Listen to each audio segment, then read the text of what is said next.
ఇక ఇంకొకటి క్లియర్ గా చెప్తాడు, ప్రణవ్ ప్రణీత్ కన్స్ట్రక్షన్ ఒకటి ఉంది. ఇంత ఘోరం అంటే ఇది. ఇలా కృష్ణారావు గారి అబ్బాయి, నాకు అబ్బాయి పేరు చెప్పడం ఇష్టం లేదు ఎందుకంటే ఆయన పాలిటిక్స్ లో లేడు కాబట్టి, పెద్ద వెంచర్ 70 ఎకరాలు మీకు కనబడుతుంటది. మొత్తం విల్లలు కట్టిరు, అన్ని A to Z విల్లలు కట్టిరు. ఇలా ఎన్ని అలిగేషన్స్ ఉన్నాయంటే, ఇక్కడ నేను ఎల్లో మార్క్ చేసిన రోడ్ మొత్తం గవర్నమెంట్ రోడ్, అది కబ్జా, అది లోకల్నే ఉంటుంది, దాని చుట్టూ కాంపౌండ్ వాళ్ళు. ఇక్కడ అసైన్ ల్యాండ్స్ ఉన్నాయి, అది కబ్జా. ఈ మధ్యలో చెరువు ఉంది, ఈ చెరువు 10 ఎకరాలు ఉంది అని చెప్పి ప్రభుత్వం సర్టిఫికేట్ ఇచ్చింది 2021లో అఫీషియల్ గా. రెరాకి ఇచ్చిన డాక్యుమెంట్, నేను మీలాగా ఆగమాగం ఎడ్డేటి మాట్లాడా, దొంగ డాక్యుమెంట్లు చూసి అసలే మాట్లాడా. 2021లో మీ కంపెనీ నుండి మీరు రెరాకి ఇచ్చిన దాంట్లో మా వెంచర్ మధ్యలో ఉన్నటువంటి చెరువు 10 ఎకరాలని మీరు చెప్పారు. అదే మళ్ళీ 2021లో 2024 వచ్చే వరకు ఏమవుతుందంటే ఆ చెరువు 6 ఎకరాలకు వస్తుంది.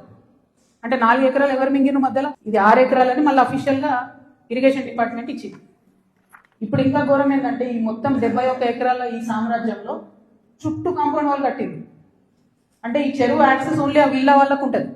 యాక్చువల్లీ ఊరిది చెరువు, అంటే మీ అయ్య జాగిరా, చెరువు లోపలేసుకొని చుట్టూ కాంపౌండ్ వాళ్ళు పట్టుకుంటే ఆ ఊరోళ్ళు వాడుకోవద్దు చెరువు.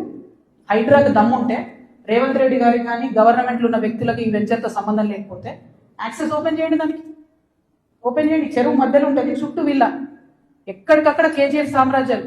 కూకట్పల్లి న్యూస్, మనమిక్కడ మన వార్తలు ప్రపంచమంతా అనే నినాదంతో జర్నలిస్ట్ కళ్యాణ్ సారథ్యంలో మీ ముందుకొస్తున్నాం.